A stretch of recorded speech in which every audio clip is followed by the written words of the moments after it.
Просто посмотри это видео. Сколько раз в день нужно есть? Просто мода была одно время там есть чуть ли не каждые 2-3 часа. Сейчас говорят, что полезным считается есть 2-3 раза в день, то есть не полезно есть каждые там 3 часа с контейнера. Что лично вы считаете правильным в плане питания? Если мы говорим про плюс-минус сбалансированное питание, то это в первую очередь количество еды. Плюс-минус наша средняя калорийность обычной пищи – это где-то 120-140 килокалорий.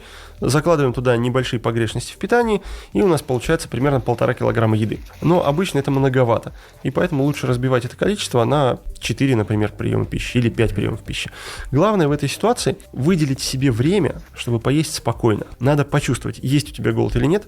Если он есть, тогда можно питаться, в принципе, по чувству голода.